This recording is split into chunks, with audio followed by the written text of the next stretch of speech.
So will be the Gato. Checking it, they have the Cho too. Cho's open. Oh yeah, the Cho. Flexible, I believe, for BTK. Oh, they rust the glue.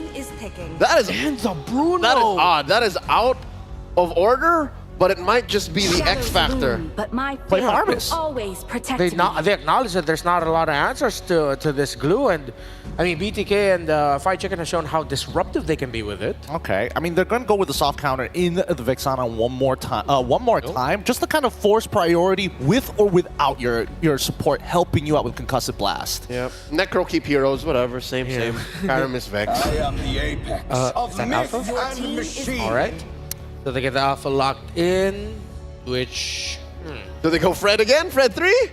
why the heck not? I mean, they can just build again around that idea of playing for Bruno.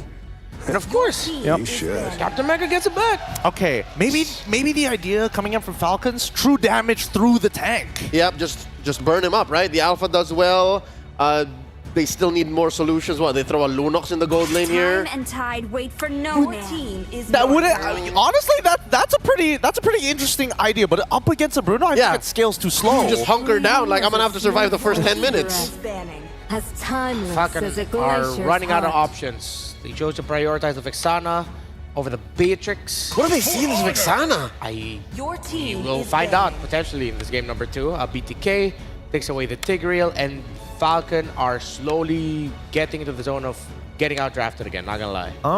We'll see in just a little bit, right? The second phase is where things are going to really shake up here, and I think that, you know, BTK, really good ideas, getting rid of the Beatrix, make sure, okay, at least you can't stop us from running at you, and as well as the Tigreal. Yep, it's a different beat, same destination. I'm with you, Renmar. Oh, take out the Cho. Wipe out all the injustice in the Respect world. Hoon, respect Shark. Better than first phase here. Better than the first game. If they're gonna show up a Shark Gwyn pick here, hopefully they can save it for last. Because if Falcon decide to go the route, I'm thinking in my head, and they just say, "Oh, let's go Harith," suddenly they'll get turned around by a Gwyn pick. That could happen, but also, what if you pick up another tank shredder in the Edith? For Falcon, Yeah. Primal Wrath, throw it on mid, throw it in XP, whatever. You can switch it up with Hylos. longer team fight, high loss. Yeah. And then you still go 4-1. You put whatever on Benny. Problem is, BTK can block that if they go Valentina now. I mean, I suppose, but at the same time, we have to remember that Glue is still currently active for the EXP lane, and right now they don't have many answers to it other than the Vexana, so the laning phase might be a little hard, but BTK now looking to scale? Okay, Wow. so is this clear? Do you go Edith? Because there's no Valentina anymore. I was afraid they can go Red 5 Valentina. That's what I was thinking too. Yeah, my worry for this is it might actually punish her a bit. Granger, they go Granger Edith? range. Falcon. Oh, the lineup of BTK is it's just solid already, even though we don't see the last pick. If they go full heavy front line, then Falcon, it might take them a while. If Falcon wins like 2 engagements early on, like a sure win, then that's like the best way. They snowball. I mean, they don't necessarily even have to interact with BTK for the first 2, at least for the first 2 turtles, but now they're gonna go CC just to try and win out that lane against the Glue. It's an interesting take coming in from Falcons. I gotta give them that. They might be answering solution. They might be bringing up solutions to problems that they see that we don't in the draft. Are they respecting this Red 5 pick? Could be. That ahead? Yes, it is. Oh, a lineup that scales well from the mid game. If ever it doesn't go well in the early, it does late. Very well rounded. While for Falcon, maybe Royal Milk will have the CC performance of a lifetime. That's the wildcard X factor that I'm having a hard time reading right now. Mirko Staffa, let's go. I do not know what's gonna happen here, ladies and gentlemen, but BTK not only getting the Fredrin once again, but also the Bruno and even the Cecilion. A bit of a switch up on the formula here, Mirko. Oh, that is crazy stuff, you know. In game 1, we saw a trade, the Fredrin, MOBA Fred, for Benny Bruno. I think it was a pretty good trade, you know, even though it didn't work out. They could have adjusted more, but I guess they saw that the low Yi, the high lows was a bit more prio. But in return, you give away Bruno and Fredrin. We'll have to see, man. We will have to see whether or not the Burmese Sky Warriors can dethrone the Kings with Bloodthirst at the forefront in the Land of Dawn. It's going to be game number 2. Falcon Esports on the blue side versus BTK on the red. In game 1, BTK quite literally clipped the wings of the Falcon. And for Falcon now, they gotta try to come back, man. They gotta try to equalize it on the board. 1-0 match point for BTK to qualify to the knockout stage. And you can already see how the Jawhead can work out, right? What's the weakness of the Fredrin in this meta? I would say it's clear speed. You pick up the Jawhead, and I don't know about the clear speed anymore, right? Like Shark on the concussive blast too on Jawhead. Crazy it's so good for leashing, man. Mobazane has already cleared up almost the entire jungle here and is actually matching up with Dax on the alpha.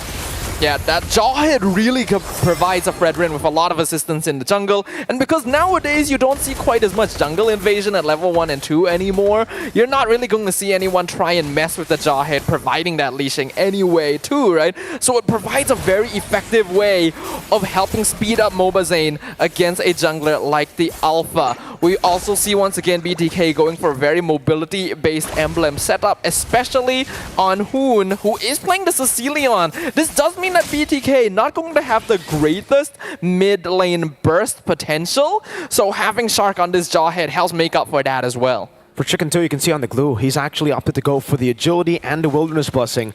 My guess is he knows he's going to lose out of this lane, so what he's going to do is just clear out the waves as fast as possible and then rotate to the team. Dax, ooh, wow, great sidestep. I don't know if that was intentional by Zane, but it was definitely flashy.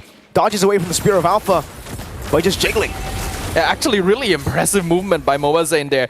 Literally the moment he walked into that brush, saw a red health bar, just instantly walked out. Didn't even give Dax time to get that Spear of Alpha out. A catch there would have been huge and would have poked Mobazane down to the point where BTK couldn't secure the turtle easily, but now they are at full HP. Ooh. And they'll take control. The pressure on PX7, slam, pass, the Eternal God forced on him. Split, bring him back all the way. Shark finds first blood. The Appraiser's Wrath will bonk on Dax. Zane's still alive, and Royal Milk is there with the yo-yos. White Chicken with a split again. It's a 2 for 2 at the end of the day for Falcon, and I think it's a win for Falcon.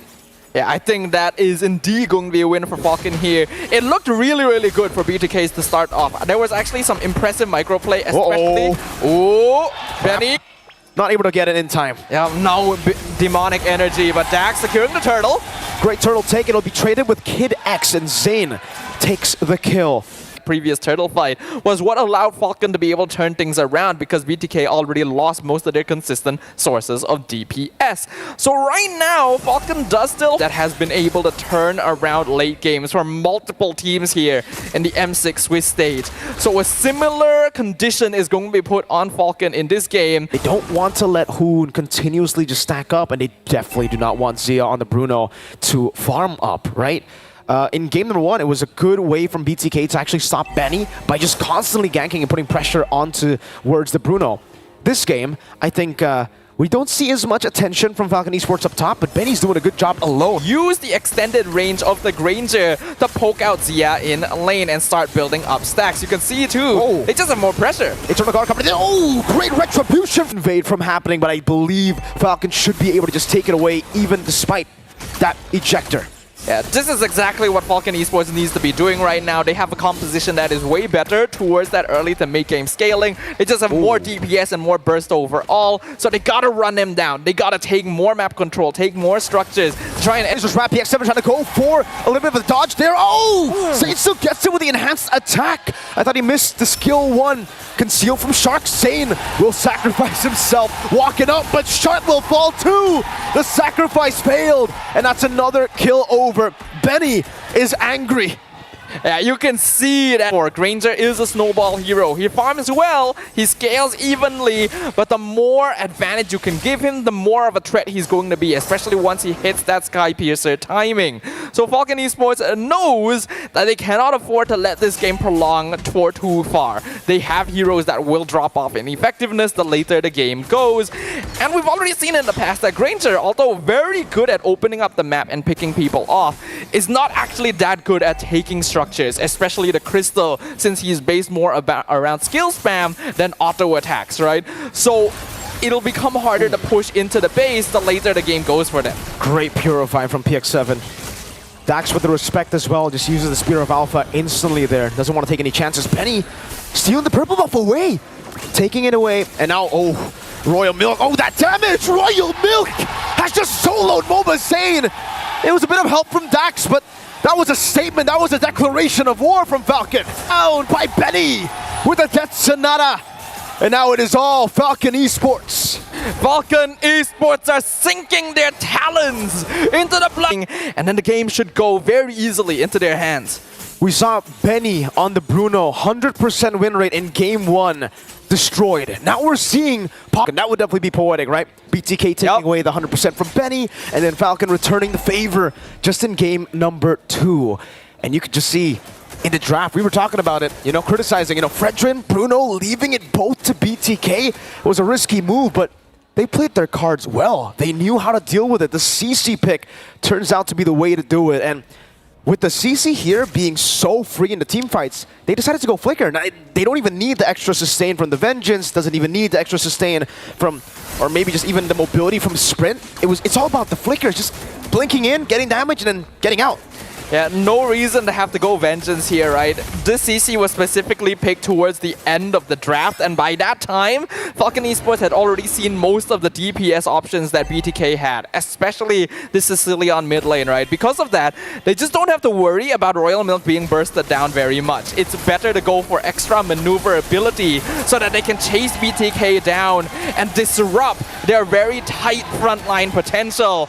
A Lord has now been secured for Falcon Esports, and the timing is closing for BTK. The chants of the fans in the audience signaling the potential death toll of the American representatives.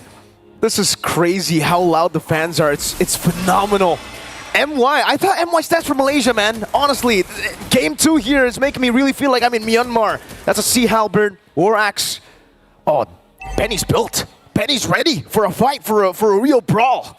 Not even going for the Sky Piercer, actually, just straight up building into damage so that Benny is able to melt down frontliners like Mobazane and Fried Chicken as well. And we can see that being very, very effective. A 4K goal lead between the goal laners. Lord pushing in. It's only the first. BTK still has their holy defense, but how well can they hold? Royal Milk Zone in the back with the curtain call. Putting Hoon together with Fried Chicken. Mobazane gets ejected back. That's a retribution from Mobazane. Only onto the mini waves. The Lord will be able to get the first base turret in the mid lane. BTK dealing with the rest of the waves. Falcon Esports with the first Lord. A base turret take is already crazy value, but they're not happy with just one. They're setting up the waves for another siege. Falcon Esports are well aware that the next Lord is probably the last chance they can get to really push in and end before Hoon starts building up genuine stacks. The Death Sonata is doing a lot of poke damage. Kidex zoning them in the back. Mobazane isolated. Curtain call. Oh, Kidex brought back into the Fountain Shark. Flickering back. Fried Chicken with the slam pass, but Royal Milk dodges away from it. Benny mounted up. Back again. See ya. Together with Hoon finds the kill. A 2-for-1 trade. But Falcon Esports, they got the 2 base turrets, and they are happy with that now. With that trade, they back away. Falcon Esports are still in a very, very comfortable position, but the next Lord is basically their time limit for ending the game. Bloodthirsty Kings being able to find some pickoffs there, and even giving Zia and Hoon their first kills of the game respectively is going to help them start building up that potential they need to start holding on to the base defense, right? They're very good at counter-engaging against sieges. Hoon, we can see, already has those 200 stacks on the Sicilian. That's pretty low, right? It's still a bit low, actually, yes. So Falcon actually may have more time than we expected. They have a lot of time. We were talking about maybe, 14-minute onwards that the power spike might hit, but seeing how behind Hoon is on stacks, I feel like even 14 minutes is not really going to cut it, right? Like, yeah. Falcon actually have a lot of time now to play.